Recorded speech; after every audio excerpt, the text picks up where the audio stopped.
Hi, everybody. I'm Chris Preimesberger, editor of eWEEK.com. Thank you very much for joining us today for this latest segment of eWEEK eSpeaks. This is a series of informal conversations that we have with IT thought leaders from every corner of the business. Our interviewee today is David Britton.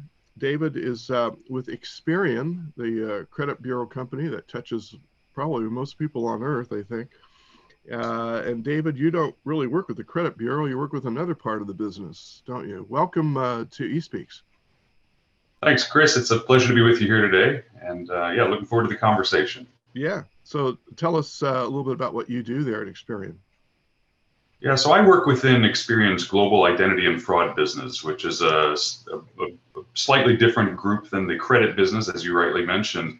We're focused on providing solutions both in terms of data, software, and analytics to detect and prevent fraud for our clients. And our clients range from the top financial institutions across the world to retailers and automotive and healthcare providers, all of whom are really struggling or trying to solve the fraud challenge that exists in the market today. Yeah, my role within that is actually helping to lead strategy and think through where's the market moving and where are the big challenges and the threats that exist out in the market. So that's part of my work. Yeah, it's quite a big job, I'll tell you. You guys came out with a big study, and I think you're announcing it today, a research project. Can you tell me a little bit about that and what some of the highlights are? Yeah, absolutely. So for the last 5 years, Experian has put out a fairly extensive global fraud report. And every year we've done that. We've gone out and done a fairly significant survey across both consumers and businesses. And our report is a little bit different than some of the other fraud trend reports that are in the market. We really tend to focus on some of the business challenges that executives have to face when they're thinking through how do they move things forward in this increasingly complex space around fraud mitigation. So this last year was a little bit different. Because of the COVID pandemic, we thought it was important to get some snapshots of what businesses and consumers' attitudes were and what the sentiment was during the course of the pandemic. And then most recently, the annual report, which is just released, as you said today, really focuses on what has been that trend over the last year and what are the attitudes today compared to what they might have been before the pandemic or even during the pandemic. And that's the kind of thing that we've sort of done in this report. That's the overview we've taken this year, which is a little bit different. But some interesting trends have come out of it. Very interesting market movement elements that have come out and made themselves evident. Just to give you a sense of context, we surveyed around 9,000 consumers and 2,700 businesses across 10 different countries. So this is a fairly extensive, truly global report. We break it out in the report into the various regions and countries in certain areas of sentiment. So it's a fairly large piece of work that generates some interesting insights. Yeah. What are some of the highlights of that you can think of off the top of your head? I don't think it's any surprise that, as everybody had to work from home and stay home during the pandemic, that access to digital services and purchasing goods online really went through the roof. Fully a 20% increase in traffic and transactional work that we saw from the consumers as they're trying to engage with the services providers that they typically work with.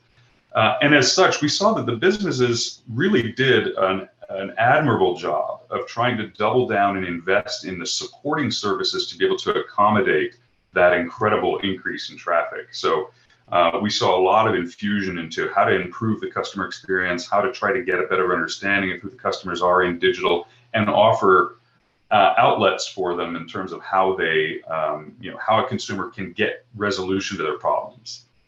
So with that, it was also interesting to note that our most recent sort of survey of the 3 during the pandemic, which we did in January, showed that with all of that investment on the customer experience and enabling that, there were a couple of key areas of investment, one of which was around analytics.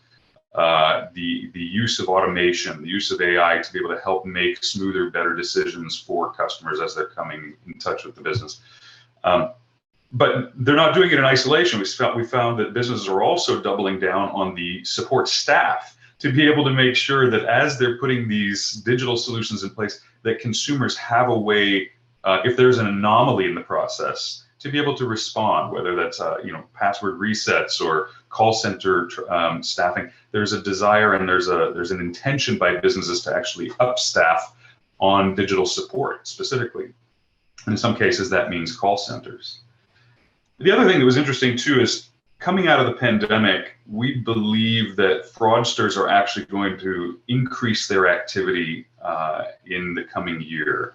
And so it was also positive for us to see that businesses, more than half the businesses, are continuing to invest this coming year, planning to invest in fraud prevention solutions to be able to stave off the fraudsters that are coming back. Just a bit of an anecdote on that one. It was interesting that the fraudsters over the last year during the pandemic focused a lot of their energies on stimulus funding. That was kind of the low-hanging fruit, right? They could just go after, fill out a paycheck,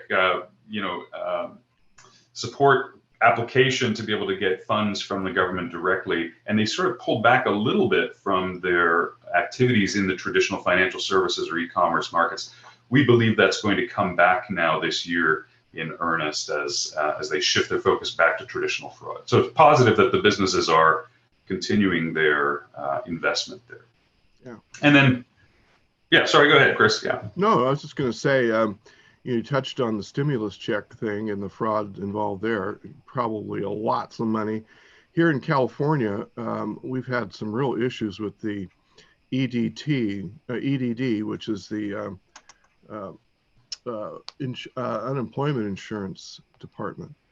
We have had here in the state, we have had so much fraud involved in that and so many people taking so much money that wasn't theirs and leaving other people who really need the money kind of sitting waiting for it. And that was a real problem. Did you see that too in this report or what? Yeah, we didn't touch on that specific element in this report, but it was something that we've clearly known about. We've seen that happening, and I think it's been a challenge for many of the government organizations that have tried to issue stimulus funding to the population, only to have the fraudsters, as they always will, come in, find the loopholes, and take advantage of it. So it's an unfortunate situation that we certainly saw. We didn't reflect on it in this report. We're looking more at some of the general themes, but clearly that is the indicator that says we believe fraud is going to revert back to some of these other programs once the pandemic and once the stimulus funding programs terminate or end. The other thing that was kind of interesting was around the consumer piece, where for the first year in 4 years, we've surveyed customers to understand, so what's their sense on things like the use of passwords versus other security methods. And first of all, by the way, security remains the top consideration for consumers in digital specifically. Tell me but about for the it. first Yeah. time, That's what we write about that a lot. Yeah, it's always number one. Always number one ahead of convenience and other things. But for the first time this year, passwords and the use of passwords did not actually appear in the top 3. And in fact, we found this tremendous increase in consumer attitudes toward what we call invisible security means. So we see this as a positive sign for businesses to start to adopt more sophisticated, layered, or nuanced approaches to authentication and security, where they can start to leverage things more aggressively, like behavioral analytics or device intelligence recognition and things that don't intrude on the user experience. And so that was a really interesting trend that so for the first time, passwords didn't appear on the top 3 list of what customers are comfortable with. So I thought that was a really positive thing, actually, as the market moves forward. Yeah, absolutely. Yeah, if we can get rid of passwords, and I think that's going to eventually happen, but we have to have other things to come in and replace it. I have a phone, for example, that I can. I love it because I don't have to dial in a PIN if I don't want to. I can just touch my fingerprint reader and it comes alive. Are we going to be using more and more of the biometrics like that, do you think, for authentication? Yeah, I think I do believe so, and I think customer attitudes around traditional biometrics are actually very high as well. It's one of the top rated preferred methods, and I think we owe a lot to the device providers that have developed those into the popular devices, and the phones and tablets and other things. The challenge with pure biometrics is always going to be the point of enrollment. How do you ensure that the right person is actually assigning their biometric to a device and so on? And so for that, we think that, again, a layered approach that incorporates traditional identity verification processes along with more advanced technical elements like behavioral analytics. How does David hold his phone? How these things that are not necessarily privacy sensitive or that may necessarily capture identity data, but just have attributes that can be associated to how someone interacts versus how someone else does. Those are the types of things that we see are going to be very positive for businesses to enable in layers to have a more comprehensive and more pliable and more flexible approach, perhaps, to security rather than a sort of relying on these rigid but easily broken mechanisms that we've been using for a long time. Yeah. So David, we have just a couple minutes left. Can you tell me about maybe a trend in your area that you're looking at? You've talked about a few things here, but maybe one we haven't talked about that we should be thinking about? Yeah, certainly. I think that as we look at where the fraud is going to be going, with just the sheer amount of compromised data out in the world, we know that that there's an increase in a number of types of fraud. As an example, we believe that account takeover fraud is going to be on the rise again this year, where there's the use of stolen credentials to gain access to systems, and that's paired up, of course, with things like account origination or new account opening types of fraud. These are the things that we think are going to be coming again through this year in some significant volumes. And then the other one is around card not present online transactions. With this digital explosion in traffic, we think fraud is going to be happening there at a higher rate as well in the coming year. All of this to say, though, I think that there's been an interesting observation too, and that is around consumers' sense of what's considered sensitive data. The thing that's top of mind is my credit card. As long as my credit card number isn't stolen, I'm good. But the truth is that that's one of the most protected mechanisms for consumers today. You're well protected if you use a credit card and it gets stolen. You're less protected if somebody steals all of your identity data and goes and creates an account about you. So we believe that there's a bit of education opportunity with the consumer specifically around this. And that's something to bear out. Yeah.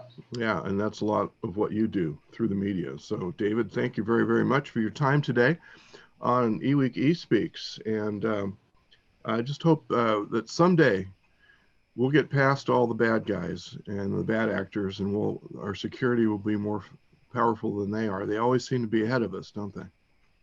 They certainly do. We're in it for a good fight, though. Yeah. Pleasure to be with you, Chris. Yeah, David Britton from Experian and the Global ID and Security Group. I want to thank you very, very much. And for the rest of you following along with us today on eWEEK eSpeaks, thank you and have a great rest of your eWEEK. Thanks for joining us on eWEEK eSpeaks. Go to eWEEK.com to hear more conversations with IT thought leaders.